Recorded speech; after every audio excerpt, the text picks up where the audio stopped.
Bueno, vamos a comenzar. Eh, Tengo el gusto de presentar a Amardo González. Él es profesor de la Universidad Nacional de Trujillo, perdón, de la Universidad Pedro Ricayo, pero él se doctoró en la Universidad Nacional de Trujillo.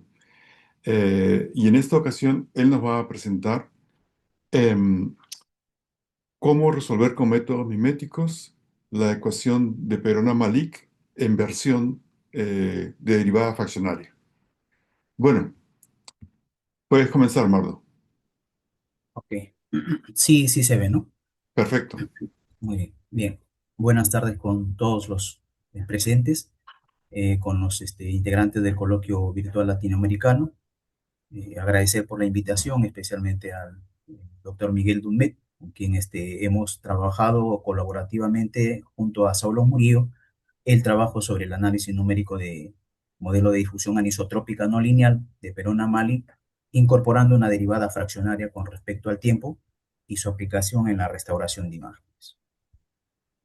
Eh, la motivación, bueno, existe mucha información con respecto a la ecuación de difusión anisotrópica, sobre todo porque ha tenido una gran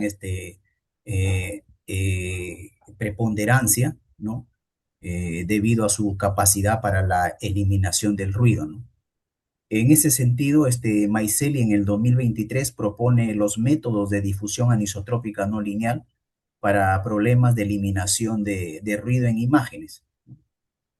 Justamente aquí habla sobre algunas oportunidades de investigación y algunas situaciones que él empieza a revisar sobre el coeficiente de difusión que involucra al problema de Peronamal, que analíticamente sabemos que presenta cierta dificultad, ¿no?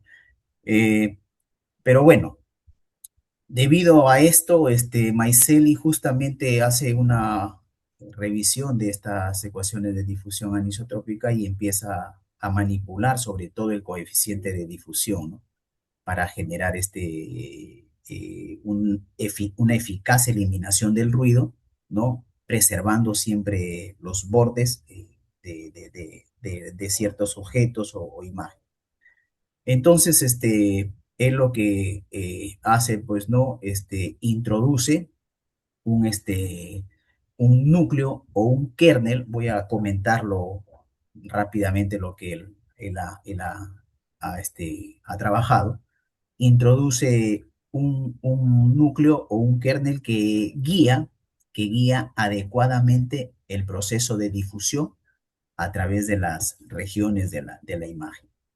Pero justamente este coeficiente de difusión que él ingresa eh, satisface también las condiciones de la difusión de Perona-Mali.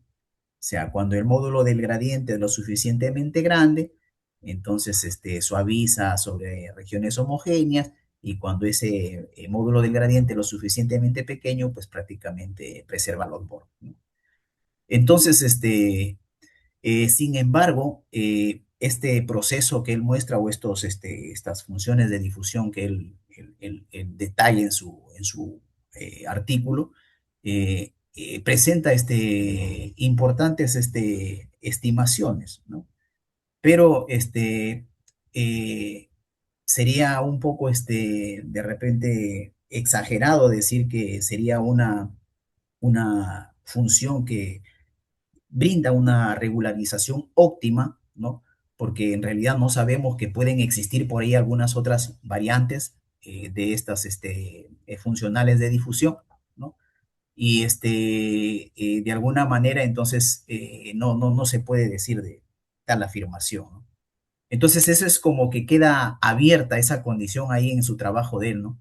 Y que posiblemente esto nos incentiva también para poder seguir trabajando en buscar este tipo de difusiones, de estas funcionales de difusión, que de alguna manera nos ayuden a eliminar el ruido, preservando características importantes en la imagen.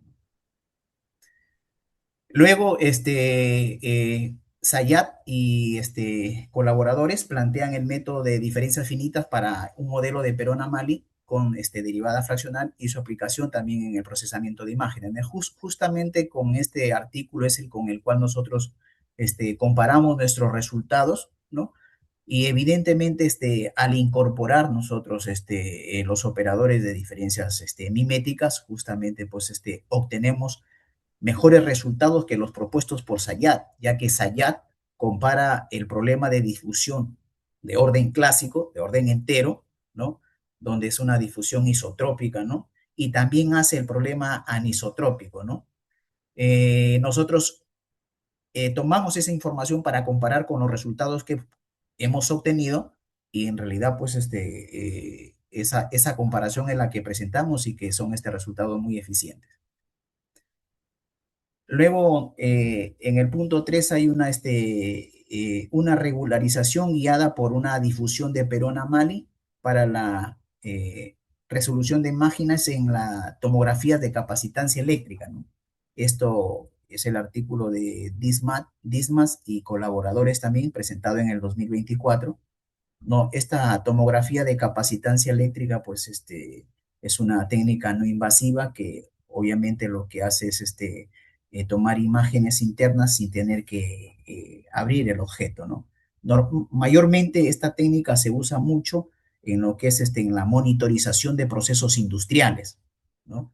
Así también como en el transporte de flujo de petróleo y de gas sobre tuberías.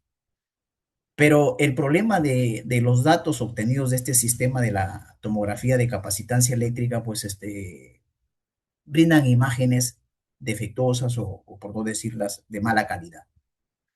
En ese sentido, Dimas y colaboradores jalan esta función de difusión no lineal para incorporar justamente en este sistema de tomografía de capacitancia eléctrica y generar mejores imágenes, ¿no? Ya que si sin esto simplemente esta técnica servía más para el análisis cualitativo, ¿no? Porque obviamente las imágenes no brindaban una buena resolución. Entonces, al incorporar un coeficiente de difusión no lineal como el de Perona-Mali, mejora, ¿no? Se obtienen imágenes con mejores resoluciones, mejores calidades, y bueno, se vuelve muy importante en la monitorización de procesos industriales. Y finalmente, pues los que usamos es la librería de los operadores miméticos, ¿no? El MOL, donde es una plataforma muy interesante, ¿no? Los códigos están muy compactos y obviamente eso también ayuda a la eficiencia de los resultados. Los modelos de difusión provienen de las aplicaciones en fluidos, transporte químico, poblaciones, transporte de fluidos viscosos y en la bolsa de valores, ¿no? La difusión normal matemáticamente se puede presentar de dos formas. Una es la que está relacionada con el paso aleatorio, el cual conduce pues al movimiento browniano, y la otra mediante las ecuaciones de diferenciales parciales del tipo parabólico, ¿no? Esta ecuación del calor, que normalmente ese coeficiente D ligado a la ecuación del calor puede transformarse pues en una difusión isotrópica, ¿no? Isotrópica porque difunde por igual en todas las direcciones, ¿no? Y eso hace que en algún momento, pues cuando llegue a los bordes, pues pueda borrar, ¿no? Porque no tiene un parámetro ahí que le diga cuando llegas al borde, bueno, hasta aquí paras y obviamente no afectas, ¿no? Los bordes de la imagen. Sin embargo, la difusión anómala es un proceso que determina una relación no lineal entre el desplazamiento cuadrático medio y el tiempo, ¿no? Además, experimentos diferentes revelan desviaciones de la difusión normal en el sentido de que puede ser una difusión más rápida, que es la superdifusión, o una difusión más lenta, que es la subdifusión. En el caso que estamos usando básicamente al incorporar la derivada de orden fraccionaria en el sentido de Caputo, estamos usando la subdifusión. Esta subdifusión porque ese exponente alfa está entre 0 y 1, pero sin embargo el hecho de considerar este exponente alfa entre 0 y 1 y convertir en un proceso subdifusivo, que podría ser más lento, pero tiene una opción, tiene una condición muy importante, porque al momento de ejecutar los códigos hemos denotado justamente que es como si fuera Es como si fuera el coeficiente de difusión de Perona-Mali reforzado, porque de alguna manera suaviza, mejora los datos y cuando llega al borde también, porque son operadores de memoria y no local, ¿no? Son operadores no locales y también acumulan una memoria. O sea, todo lo que trabaja en el pasado para dar el siguiente paso tiene en cuenta esa información. Bueno, en este trabajo lo que estamos interesados es en resolver obviamente numéricamente la ecuación de difusión no lineal en el tiempo fraccionario con condiciones de contorno tipo Neumann, modelado mediante el problema de Perona-Mali utilizada para el procesamiento de imagen. El esquema numérico emplea diferencias hacia adelante para discretizar la variable temporal y la diferencia mimética para discretar la variable espacial. Bueno, estamos interesados, obviamente, aquí nos interesamos en resolver la ecuación de difusión anisotrópica no lineal de Perona-Mali en tiempo fraccionario con condiciones de Neumann, considerando los resultados obtenidos 6, 8 y 5 que están en la bibliografía y siguiendo, obviamente, el artículo de Sayat, ¿no? Las ideas de 6, estudiamos el siguiente problema. Entonces, tenemos aquí esta ecuación anisotrópica no lineal, ¿no? En la parte izquierda tenemos el operador de la derivada fraccionaria de Caputo de 0 a t, ¿no? De la divergencia de este coeficiente de difusión que depende del módulo del gradiente por el gradiente de la función U, que es la intensidad de la imagen, definida sobre el producto de omega con un intervalo I. La frontera es la frontera tipo Neumann, la cual es cero sobre la frontera con el intervalo I, y la condición inicial es justamente esta función de intensidad de la imagen original, donde omega es un subconjunto del R2 que denota la frontera rectangular del dominio del R2. Este operador representa la derivada fraccionaria de Caputo de orden alfa para un alfa que está entre 0 y 1, la cual se define de la siguiente manera, ¿no? Como 1 sobre gamma de 1 menos alfa de la integral de 0 a t de la derivada de orden entero de u con respecto a s por este núcleo, ¿no? Sobre este núcleo de acá, t menos s.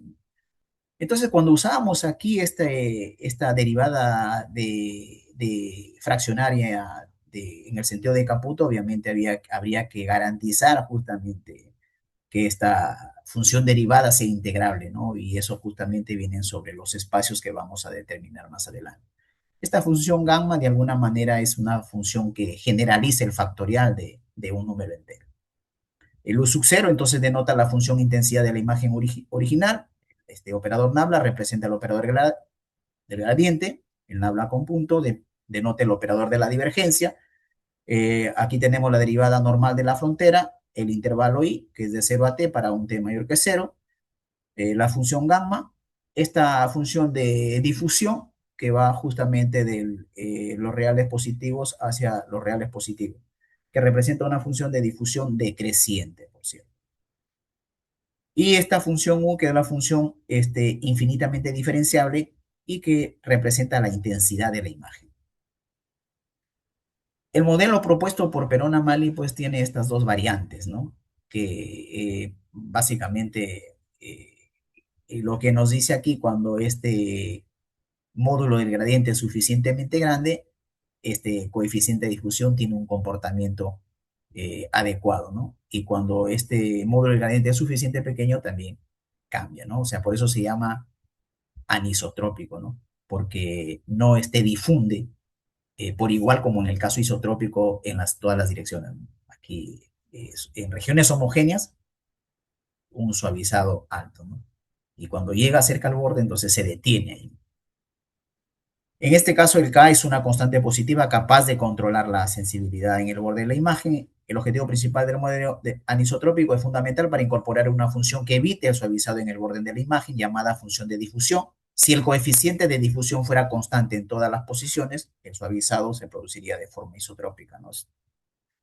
Sin embargo, el suavizado varía según el comportamiento del gradiente local de la imagen y se produce una difusión anisotrópica, lo que acabamos de decir.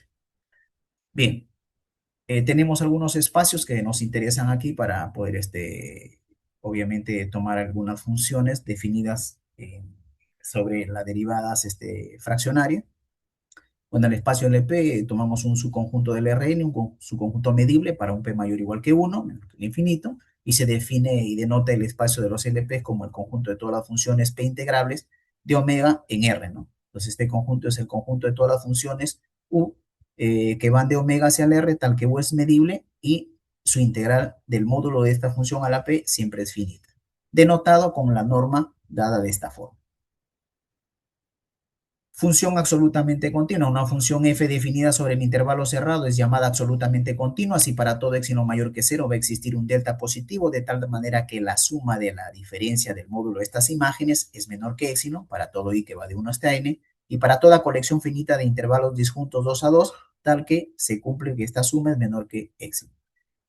Sea el intervalo cerrado un subconjunto del R, un intervalo finito sobre R, entonces se denota ahora el espacio de las funciones absolutamente continuas. Este espacio de las funciones absolutamente continuas sobre el intervalo cerrado a, b hacia el R es el conjunto formado por todas las funciones que van del intervalo cerrado a, b hacia el R, de tal manera que f es absolutamente continua, donde f de x satisface esta condición. ¿No? Satisfacen aquí las versiones del teorema fundamental del cálculo, ¿no? Pero la condición aquí es que esta función derivable es integrable cuando esta función está en el espacio L1. Entonces, justamente nosotros tenemos la integral de una derivada, ¿no? Entonces, esa función que estamos tomando en este caso debe ser absolutamente continua, ¿no? Una función es absolutamente continua en el cerrado si solamente si existe una función var phi que pertenece al espacio L1 sobre el intervalo cerrado a, b, de tal manera que se cumple ahora la siguiente condición, ¿no? Donde este C viene a ser justamente la imagen del punto A vía F, ¿no? Y de tal manera que cuando su derivada de F' coincida con el var phi, es integrable en casi todo el intervalo cerrado y es decir, entonces, que este bar phi es la derivada de esta función f. El espacio de funciones que tienen n-1 derivadas continuas sobre el cerrado a, b se definen de la siguiente manera. El espacio de las funciones absolutamente continuas de orden n sobre el intervalo cerrado a, b hacia el r es el conjunto de todas las funciones que van de este cerrado hacia los reales, de tal manera que la primera, la segunda y la derivada de orden n-1 pertenecen al espacio de funciones continuas o al espacio de funciones continuas sobre el intervalo a, b. Y la derivada de orden n-1 está en el espacio de funciones absolutamente continuas. Bueno, tenemos por acá también el teorema de Taylor a nivel unidimensional. No tenemos una función i que es n más 1 veces diferenciable en el intervalo abierto que contiene al punto x sub 0. Entonces, para cada x sub 0 en i, la función u se puede escribir como un polinomio de grado n más un resto de grado n, donde el polinomio de grado n tiene la expresión de 7 y el resto es esta expresión. Sin embargo, podemos hacer un cambio ahí, una sustitución, tomando x menos x sub 0 por un h, y entonces vamos a tener un nuevo polinomio de grado n expresado de esta manera, y también cambiamos el residuo de orden n, que también ahora tiene esta forma. Bueno, esta función gamma, una función gamma que va del intervalo 0 más infinito hacia los reales, definida como la integral de 0 al infinito de t a la x menos 1 por e a la menos t diferencial de t para todo x que está en el intervalo abierto. También puede considerarse esta función gamma de manera más general, ¿no? Tomando desde quizá los complejos menos los enteros negativos hacia los reales, ¿no? Si quisiéramos generalizar aún más esa función gamma. Bueno, la derivada fraccionaria de Caputo será utilizada para estudiar la restauración de las imágenes mediante la ecuación de difusión anisotrópica no lineal de Peron-Amalie. En este caso, dada una función que pertenece al espacio de funciones absolutamente continuas de orden n sobre el intervalo cerrado a, b, se define la derivada fraccionaria del tipo de Caputo de orden alfa de la función f, tanto por la izquierda como por la derecha. Para todo alfa que está entre n-1 y n, donde n es un elemento que pertenece a los naturales. Discretización en el tiempo para el operador fraccionario en el sentido de Caputo, siguiendo acá las ideas de Liu y Su, que están en el numeral 6 de la bibliografía. Para discretizar la derivada fraccionaria en el sentido de Caputo con respecto al tiempo, se realiza lo siguiente, ¿no? Se discretiza el intervalo de tiempo de su k por el tamaño de paso en el tiempo para un k que corre desde 0 hasta k mayúscula, donde el tamaño de paso en el tiempo es el t sobre el gamma u. A partir de una fórmula de cuadratura podemos entonces reescribir esta derivada fraccionaria de Caputo, ¿no? Como 1 sobre gamma de 1 menos alfa, sobre la suma de j igual a 0 hasta acá, de esta integral de la derivada de orden entero por este núcleo, ¿no? Entonces aquí esta derivada se aproxima mediante el esquema de diferencias hacia adelante, ¿no? Más la integral, más este resto que genera toda esta expresión discreta, ¿no? Que es el resto de orden k más 1 con respecto al tamaño de paso del tiempo. Pero este resto está acotada mediante toda esta expresión, mediante la expresión 8, ¿no? Este error de truncamiento dado aquí en 8 y el C sub U, este coeficiente que está aquí, es una constante que depende solo de U. Bueno, se describe brevemente una prueba sobre este error de truncamiento, ¿no? Y se considera básicamente esta parte de la integral, ¿no?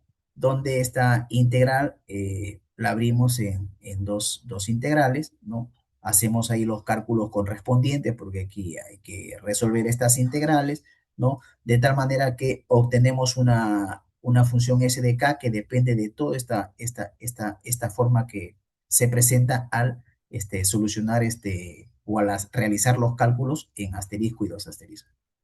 Pero ahora, ¿cómo se comporta este S sub k? Entonces, luego haciendo uso del siguiente lema, se muestra pues que este S sub k está acotado también para todo alfa que esté entre 0 y 1 y para todo k mayor o igual que 1.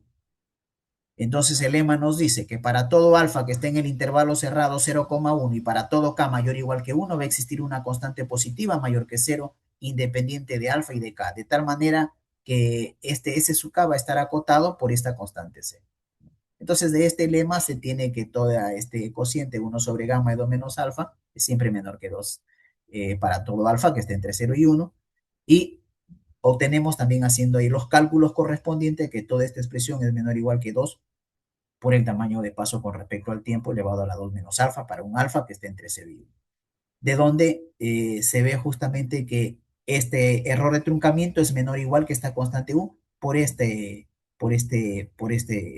tamaño de paso en el tiempo. Bien, entonces ahora ya tenemos esta derivada fraccionaria en el sentido de Caputo con respecto al tiempo de esta forma, ¿no? Entonces, usando ahí las discretizaciones, usando las diferencias hacia adelante para el tiempo, ¿no? Y aquí tomando estos coeficientes, ¿no? Obtenemos una aproximación para la derivada fraccionaria de Caputo de esta forma, ¿no? Como en 11 donde este O depende de alfa y del delta de t, que viene a ser este coeficiente. Sería 1 sobre gamma de 1 menos alfa por 1 menos alfa por el tamaño de paso de t con elevado al alfa. Este alfa, recuerden que está entre 0 y 1. Entonces, ahora lo que nos quedaría analizar es W de alfa de J, ¿no? Que serían justamente estos coeficientes dados de esta manera, ¿no? Serían J más 1 elevado a la 1 menos alfa menos J elevado a la 1 menos alfa. Entonces, esto para todo J que va de 0 hasta acá. Y ahora podemos, por lo tanto, expresar la forma discreta para la derivada fraccionaria de Caputo, la cual se convierte en la expresión dada en 13, ¿no? Donde este O de alfa delta de t justamente son los coeficientes, ¿no? Del cociente de 1 sobre gamma sobre aproximaciones hacia adelante multiplicado por estos coeficientes, ¿no? Porque estos son el W sub J super alfa, ¿no? Más aquí el error de truncamiento, que es de orden 2 menos alfa, para un alfa que esté entre 0 y 1. Bueno, el siguiente resultado ahora es importante para probar justamente la estabilidad del esquema numérico que se propone en este trabajo, el cual garantiza, pues, o se debe garantizar la positividad de los coeficientes que aparecen en la forma discreta, ¿no? O sea, esta parte, ¿no? Estos coeficientes que están acá. El cual, pues, dice lo siguiente lema, ¿no? Dice, los coeficientes de la forma W sub alfa super, W sub J super alfa, dados como j más 1 elevados a la 1 menos alfa menos j elevado a la 1 menos alfa, satisfacen pues las siguientes afirmaciones. Primero que el W sub 0 super alfa va a ser igual a 1 y por lo tanto estos coeficientes van a ser siempre positivos para todo J que va desde 1 hacia adelante y la diferencia de los W sub J super alfa menos los W sub J más 1 super alfa, también esta diferencia es positiva, pero para todo J ahora que va desde 0 hacia adelante. Entonces, de esa manera obtenemos que estos coeficientes mantienen la condición de ser positivos, ¿no? Bien, para la parte de la discretización de la variable espacial, bueno, aquí con la finalidad pues, de garantizar la ley de conservación local del medio continuo, Castillo y Corvino, citado en las referencias en número 17, presentan una versión discreta del teorema de la divergencia para encontrar aproximaciones de orden superior de las operaciones diferenciales discretos, tanto para la divergencia como para el gradiente. Bueno, el teorema de la divergencia en el continuo establece la siguiente relación dada en 14, ¿no? Entonces, una integral sobre un dominio suave y acotado omega de la divergencia de esta función vectorial por esta función escalar más esta integral sobre este dominio suave y acotado omega de este vector por el gradiente de esta función escalar, y esto es igual a la integral sobre la frontera de este omega que aplica a la función vectorial por el vector normal, ¿no? Y la función escalar. Tenemos aquí algunas definiciones rápidas y breves que son utilizadas, que ya se conocen, ¿no? Como han estructurado, obviamente, toda la estructura, valga la redundancia, de los operadores miméticos, ¿no? Tomamos ahí una definición que es, dada las funciones f, g, ¿no? Que son subconjuntos del Rn hacia el R, son funciones continuas, se define el producto interno de f y g por esta forma. El producto interno para funciones continuas o funciones escalares, y también tenemos el producto interno para campos vectoriales, ¿no? Entonces, estas ecuaciones se pueden considerar para poder reescribir la forma 14 que justamente satisfacían esta versión del medio continuo. Entonces, este teorema de la divergencia en una dimensión obviamente se convierte en una integración por partes que tiene esta forma, ¿no? Y bueno, acá se consideran los campos vectoriales y escalares, el gradiente de divergencia, y los operadores son representados por matrices. Pasando aquí al trabajo en sí, porque trabajamos sobre una malla escalonada dos dimensional, ¿no? Tomamos aquí una malla escalonada uniforme de 1 a 6 por 1, de 1 a 6, ¿no? Con 5 celdas horizontales y 5 celdas verticales, ¿no? Donde se distribuyen ahí de manera todos los operadores, tanto del gradiente como de la divergencia y la frontera. Eh, Tenemos acá los operadores de la divergencia, gradiente, interpolación y pesos de cuadratura, que son justamente dados por las formas miméticas, ¿no? Para el caso del operador de divergencia dos dimensional, este operador se define sobre una malla cartesiana en general, sobre el intervalo A sub 1, B sub 1 por el intervalo A sub 2, B sub 2, con el número de celdas M1 y M2, tanto sobre los ejes X y Y respectivamente, y los operadores miméticos del gradiente y la divergencia son construidos aquí usando el producto de Kronecker, ¿no? Entonces, el operador de la divergencia dos dimensional de orden K, ¿no? Justamente viene a ser esta interpolación sobre las número de celdas M1 en producto por el producto de Kronecker con la divergencia con respecto al eje X, ¿no? De orden K, y aquí sería la divergencia con respecto a Y de orden K, producto de Kronecker con esta interpolación sobre el número de celdas M sub 2, donde este D sub K es el operador de la divergencia unidimensional sobre el eje X, que también está citado en 9, ¿no? I sub K es una matriz identidad de orden Q por Q que tiene esta forma, ¿no? El gradiente dos dimensional también de la misma forma, ¿no? Usado de las extensiones dadas por Castillo y Corvino, justamente adoptan esta forma, cual al fusionar todo el sistema del laplaciano mimético siempre queda una matriz esparsa, lo cual pues es muy beneficioso para los cálculos computacionales que se realizan, ¿no? Y que mantienen ciertas identidades, ¿no? Como el gradiente de una constante sigue siendo pues cero. De la misma forma, obtenemos aquí el operador de la interpolación para la divergencia dos dimensional, ¿no? También construida como la expresión 21, y el operador de interpolación del gradiente dos dimensional, también dada como en la forma 22. Bueno, los métodos miméticos se basan en la discretización de los operadores clásicos de las ecuaciones diferenciales parciales, como la divergencia, el gradiente y el rotacional, de tal manera que satisfagan pues, una versión discreta del teorema de Stokes o la identidad de Green, da de esta forma, ¿no? Que es un producto interno con operadores discretos sobre estas matrices, matrices de peso sobre estos producto interno, donde D sub D, G sub D y B sub D representan pues la versión discreta de los operadores continuos correspondientes al gradiente, la divergencia y la frontera, ¿no? Además, aquí representamos esta dimensión espacial, ¿no? Y justamente este producto interno representa el producto interno de esta forma, ¿no?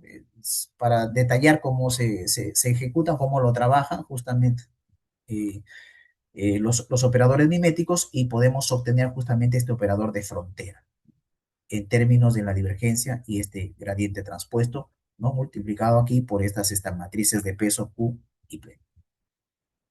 Para una malla cartesiana con M1 y M2 celdas sobre los ejes X y Y, el operador del laplaciano discreto bidimensional, también dado en 19, se define como el producto de los operadores de divergencia discreto bidimensional y gradiente bidimensional. Por lo tanto, se tienen estos laplacianos tanto en el caso unidimensional y bidimensional. Bueno, esta malla contiene las coordenadas de todas las funciones, tanto escalares como aquellas definidas en los centros de la celda, incluido el límite, así como las coordenadas de las funciones vectoriales que están definidas en cada uno de los nodos de cada celda, así como en el límite del dominio discreto, ¿no? Todos esos están referenciados también y ejecutados en la plataforma MUL, ¿no? Bueno, aquí al fusionar ya prácticamente tanto la discretización para la derivada fraccionaria en el sentido de Caputo como la discretización de variables espaciales donde usamos los operadores miméticos, justamente obtenemos esta expresión dada en 26, ¿no? Aquí ya se ha fusionado tanto las condiciones de frontera, se hace correr la suma aquí para tomar esta condición iniciando, porque esta suma era desde j igual a 0, ahora tenemos desde j igual a 1 hasta acá, ¿no?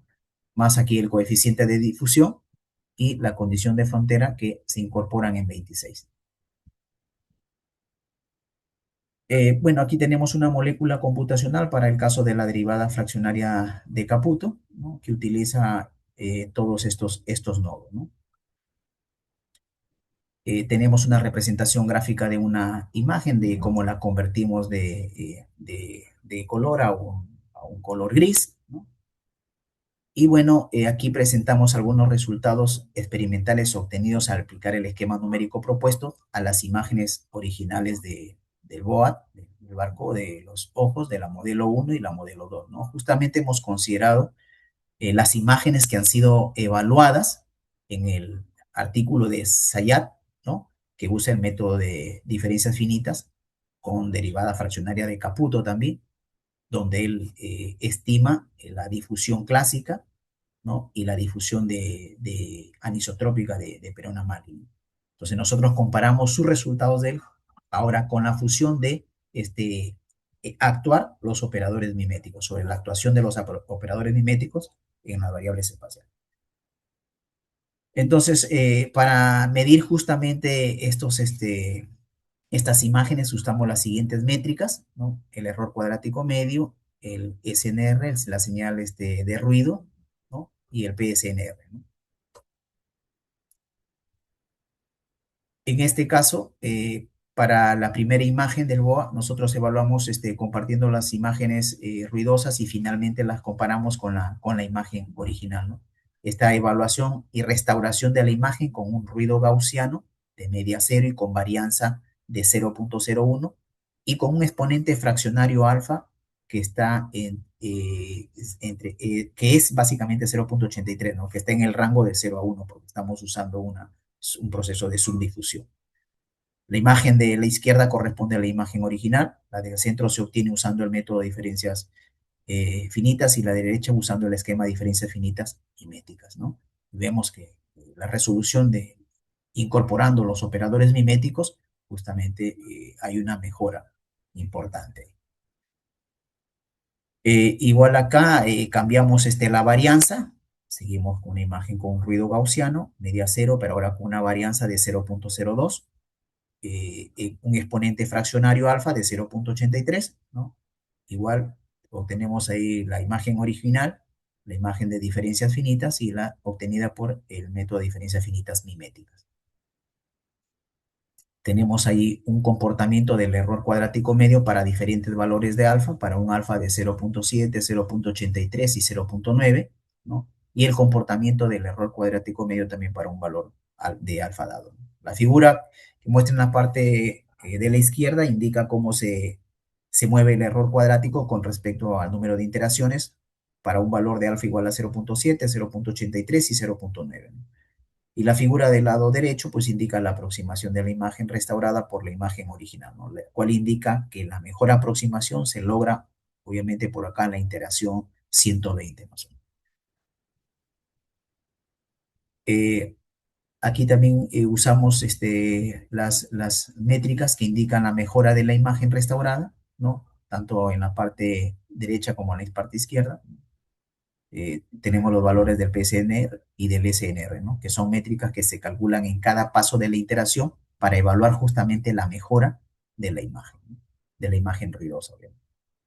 Bueno, aquí tenemos los datos, ¿no? Tenemos en este caso para el BOA sobre una imagen de 510 por 510 píxeles para un K igual a 6, un tamaño de paso en el tiempo de 0,1, tamaño de paso en el eje X y en el eje Y 1,1, una media 0, ¿no? Y tenemos acá el método de diferencias finitas de Perón-Amali de orden entero, ¿no? El SNR y el PSNR. Aquí es 17.99, el otro es 24.7. El método de diferencia finita de Perón-Amali de orden fraccional para una varianza de 0.01 y para un alfa de 0.83, ¿no? Entonces aquí el SNR mejora un poco y el PSNR aún más, ¿no? Pero cuando ingresamos los operadores miméticos para el problema de Perón-Amali con una varianza de 0.01 y con un alfa de 0.83, obtenemos una mejora relevante, ¿no? Con respecto a los dos anteriores, que es lo que propone Sayat, ¿no? Tanto en el SNR, en las dos métricas que miden justamente la nitidez de la imagen, ¿no? La restauración de la imagen. Cambiamos esos valores, tomamos diferentes valores de la varianza de 0.01 y movemos el alfa, ¿no? Con 0.9 y también obtenemos ahí eh, valores muy interesantes con respecto a los propuestos por Sayat. Entonces, esta tabla muestra pues, que los resultados obtenidos mediante la técnica de diferencias finitas miméticas para restaurar la imagen del modelo de Perón-Amali de tiempo fraccional a partir de una imagen con ruido gaussiano con media cero y varianza sigma de 0.01 y un exponente fraccional de 0.83 indican un mejor resultado en comparación con los resultados presentados por Sayat, parte 11, que lo citamos en la bibliografía.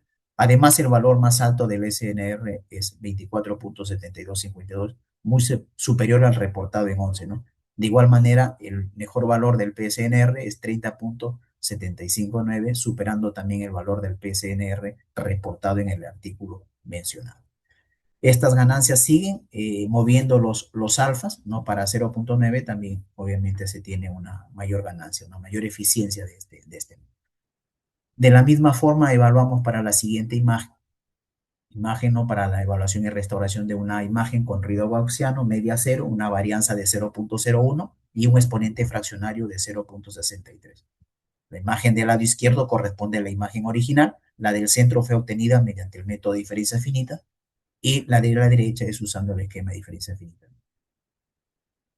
Aquí nuevamente la varianza arriba era de 0,01, aquí tomamos una varianza de 0,02 con el mismo exponente fraccionario y también vemos una mejora ahí para el esquema de diferencias finitas miméticas, ¿no? Igual los comportamientos del error cuadrático medio también, ¿no? La figura que muestra la parte de la izquierda indica cómo se mueve el error cuadrático medio con respecto al número de las iteraciones, ¿no? Para un valor de alfa, 0,63, de 0,83 y de 0,9, ¿no? Y la figura que está en el lado derecho, pues indica la imagen restaurada con respecto a la imagen original, la cual indica que la mejor aproximación se logra más o menos en iteración número 57. No tenemos aquí las otras métricas también que miden acá el PSNR y el SNR, que miden la mejor imagen también, ¿no? Importante señalar que las métricas del SNR y el PSNR utilizadas para medir la calidad de la restauración de la imagen indican que la mejor imagen se obtiene aproximadamente después de la iteración 57 y que deberían dar como resultado una mejor calidad de la imagen, ¿no? Es decir, la imagen se vuelve más nítida y pierde ruido o también se denomina una imagen menos borrosa. Eh, Bueno, aquí hay una tabla que se me ha corrido. Bueno, acá también usamos la detección de los bordes a través de los algoritmos CAN, ¿no? Una de ellas pusimos, ¿no? Porque ahí se mejoraban también conforme íbamos moviendo los parámetros, tanto de la varianza como del exponente fraccionario, ¿no? El alfa. Bueno, luego también se evalúa la imagen de la modelo uno, ¿no? También con un ruido gaussiano, ¿no? Media cero y varianza 0,01 y con un exponente fraccionario de 0,07. El lado izquierdo corresponde a la imagen original, la parte de la imagen en el centro, eso obtenía mediante diferencias finitas y la de la parte derecha es con las diferencias miméticas, ¿no? Aquí nuevamente se cambia la varianza por una varianza de 0,02, ¿no? Y un exponente fraccionario de 0,7. También se ve justamente que la imagen de la derecha es mucho más nítida que la imagen que está en el centro, ¿no? Que es obtenida por diferencias finitas clásicas. Aquí también tenemos el comportamiento del error cuadrático para diferentes valores de alfa, ¿no? Y por aquí en la gráfica de la izquierda también nos indica dónde se alcanza la imagen restaurada con respecto a la imagen original, ¿no? La mejor aproximación obviamente se logra también por acá en la iteración 57. Y aquí también tenemos las métricas, ¿no? Del PSNR y del SNR, ¿no? Es importante también señalar que estas métricas se utilizan para medir la calidad de la restauración de la imagen. Indican que la mejor imagen se obtiene aproximadamente después de una iteración 85 y que debería pues resultar una mejor calidad de la imagen. Es decir, la imagen ahí se vuelve más nítida y pierde ruido. También tenemos aquí una presentación de bordes a través del algoritmo de Canning, ¿no? Que también esta varía dependiendo de la varianza en consideración y del exponente fraccionario. Y finalmente tenemos la última imagen de la modelo 2 que también con diferencia finita mimética pues es superior al esquema de diferencia finita, ¿no? Para un sigma de 0,1, para un exponente fraccionario de 0,7, ¿no? Y en la siguiente figura, aquí también movemos nuevamente la varianza. La varianza ahora es 0,02 con un exponente fraccionario de 0,7, ¿no? Y igual vemos que la mejor resolución de la imagen se logra usando el esquema de diferencia finita nivel. Tenemos aquí una distribución del error cuadrático medio para diferentes valores de alfa, para alfa de 0,7, 0,8 y 0,9, ¿no? Y por este lado, en el lado derecho, vemos pues que indica la proximidad de la imagen restaurada respecto a la imagen original, lo cual indica pues que la mejor aproximación se logra más o menos por la iteración 67 en este caso. Las métricas nuevamente acá usadas para medir la nitidez de la imagen usando el PSNR y el SNR. también estas métricas utilizadas pues miden justamente la restauración de la imagen y se obtiene una aproximación después de la iteración 67, ¿no? Que debería ser pues como nosotros vemos una de mejor calidad, ¿no? Para la restauración de la imagen. También tenemos por aquí la presentación de los bordes utilizando el algoritmo CANI, ¿no? Esto también varía también, ¿no? Con respecto a los valores de alfa en consideración, ¿no? Y a la variancia que se tome. Bueno, por acá tenemos es la matriz de la imagen original, por acá tenemos la parte del ruido gaussiano, como se ha visto, ¿no? Y bueno, acá el operador de la matriz de la de que es una matriz esparsa, ¿no? De la misma forma, el operador de la divergencia 2D, ¿no? Y bueno, este artículo de investigación pues presenta un método numérico para resolver la ecuación de difusión anisotrópica no lineal de Perón-Amali en un tiempo fraccional con condiciones de Borden de Neumann en una malla escalonada uniforme bidimensional. Este método numérico combina diferencias finitas miméticas eh, explícitas, se utilizan diferencias finitas miméticas para discretizar la variable espacial y diferencias finitas explícitas para discretizar la variable temporal. Aplicamos la técnica numérica propuesta al modelo de Perón-Amali en el tiempo fraccional para suavizar las imágenes a las que añadimos ruido gaussiano. Comparamos los resultados obtenidos del esquema numérico propuesto con el modelo clásico de Perón-Amali y con el modelo de Perón-Amali que fueron propuestos por Sayat el apéndice número 11 que hemos citado en la referencia. Presentamos también los resultados calculados utilizando las métricas de la relación señal-ruido y la relación señal-ruido-pico y vemos obviamente una eficiencia de los resultados en comparación con el artículo mencionado por Sayat. Bueno, aquí tenemos la bibliografía utilizada y bueno, eso es lo que quería compartir, ¿no? Muchas gracias, Mauro, por la presentación. Eh, ¿Preguntas, por favor?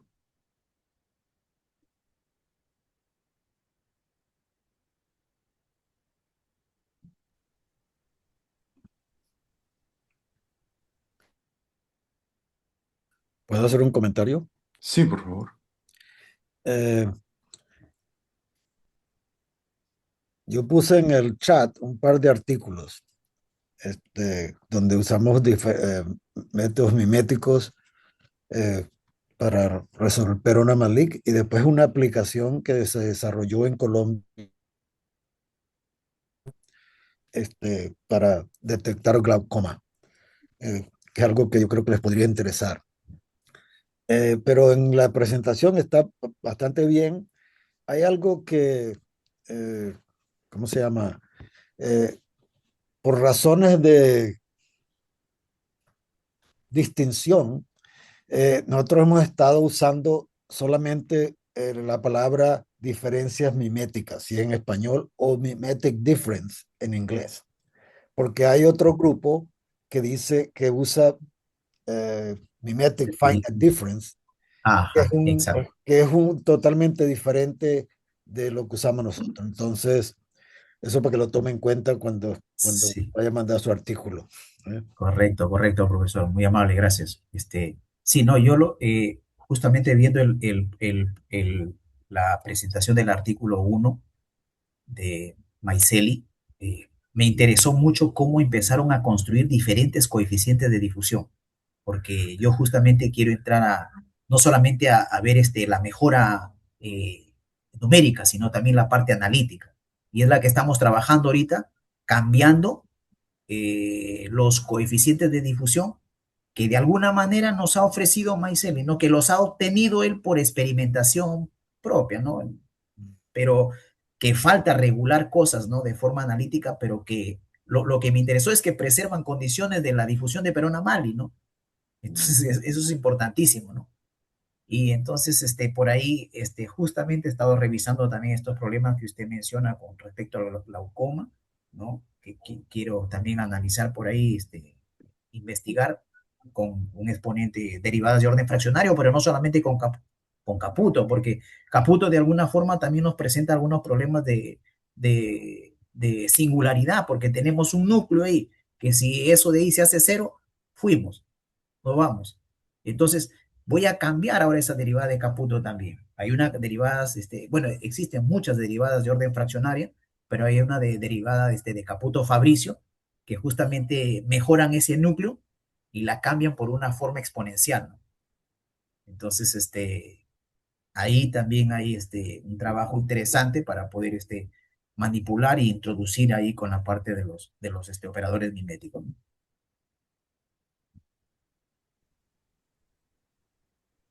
¿Otras preguntas? Juan Carlos. Juan, ¿qué hacen? Hola, iba a hacer una pregunta. Bueno, es si han mirado de pronto la métrica llamada SSIM, Structural Similarity Index Metric, porque, bueno, lo que he visto yo es que en el PSNR, pues, mide más como el error de píxel a píxel, Mm. como en la imagen píxel a píxel. La métrica que les estoy comentando, SSIM, va a mirar más como una estructura local y relacionada entre píxeles. Entonces, como que toma en cuenta cosas como el contraste, la luminosidad, bueno, pues no son tomadas en cuenta en el PSNR. Otra pregunta que iba a hacer era si de pronto, no sé, si han encontrado alguna relación entre no sé, el contraste de la imagen o los bordes que hayan en la imagen para decir o poder hacer una predicción de cuántas iteraciones o las variables que tienen que utilizar para cada imagen, porque lo que vi es que cada imagen que usaron como ejemplo, pues tenía algunos parámetros diferentes, ¿no? Bueno, sobre todo las iteraciones terminaban siendo diferentes o la varianza terminaba siendo diferente. Entonces, no sé si usted de pronto haya encontrado alguna relación entre algo que haya en la imagen con esa cantidad de iteraciones o la variable que tienen que utilizar. Claro, el propósito aquí fue directamente comparar los resultados con Sayed utilizando sus mismos datos, ¿no? Porque lo que se quería era verificar usando sus mismos datos que él propuso en su artículo. Entonces, utilizando los mismos datos tanto para el exponente fraccionario como para la varianza, que él ha movido entre 0.01 y 0.02, introduciendo los operadores miméticos, fueron mucho más eficientes los resultados. Entonces, esa varianza conforme vaya aumentando, pero no solamente es la relación, mira, de lo que tú mencionas, que es muy interesante, por cierto, sino que aquí hay algo más interesante. Yo he resuelto la ecuación de difusión de orden fraccionaria clásica con condiciones de frontera tipo Robin, ¿ya? Entonces, cuando empecé a particionar los tamaños de paso con respecto al tiempo, obtenía resultados interesantes. Fijé luego los tamaños de paso en el tiempo y empecé a particionar los tamaños de paso en la variable espacial. Obtuve nuevos resultados, pero la mejora es como que si, a ver, de manera, o sea, particular, yo lo entendí de como que si los operadores miméticos, ¿no? Y sobre todo por la preservación de la propiedad de ser conservativos, ¿no? Satisfacer las identidades fundamentales del cálculo vectorial. Supongo que por ahí de alguna manera, ¿no? Le daban un valor agregado al particionar el tamaño de paso con respecto al tiempo. Los resultados eran muy, pero muy alentadores, ¿no?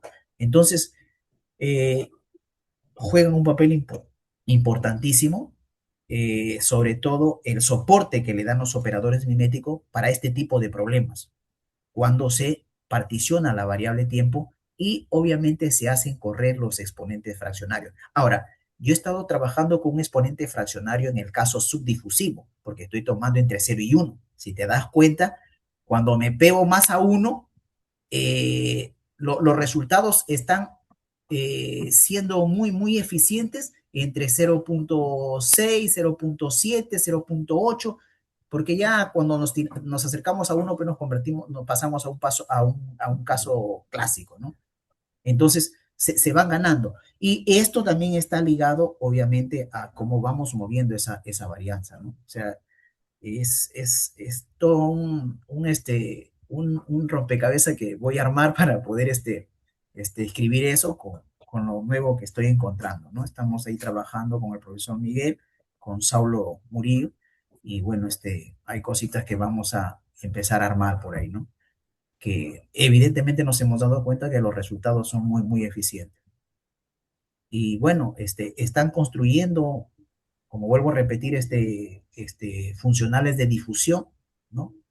Porque normalmente parten de un problema variacional para llegar al problema inverso, que es escribir la ecuación diferencial parcial, y ahí empiezan a hacer el trabajo de la discretización, pero esos funcionales o esas funcionales de difusión de alguna manera no están probados, no se han probado estabilidad, no, o sea, numéricamente dan buenos resultados, pero puede ser que existan otros funcionales que también puedan tener resultados mucho más óptimos, no se sabe, ¿no? Entonces la idea es interesante este tipo para mí al menos, de problemas anisotrópicos, porque estamos en el detalle de ir eliminando el ruido, ¿no? Mejorando la calidad de la imagen. Juan Sebastián, ¿podrías pasarme esas métricas a las cuales te referiste que consideran otros factores? Listo, listo, yo se lo envío al correo. Bueno, perfecto, gracias. ¿Alguna otra pregunta? Bueno, entonces agradezcamos a nuestro expositor el día de hoy y bueno, muchas gracias por su asistencia. Muchas gracias, Mardo, por la buena Bueno, presentación.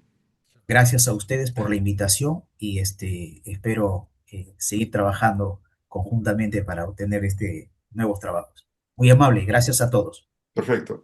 Chao, chao.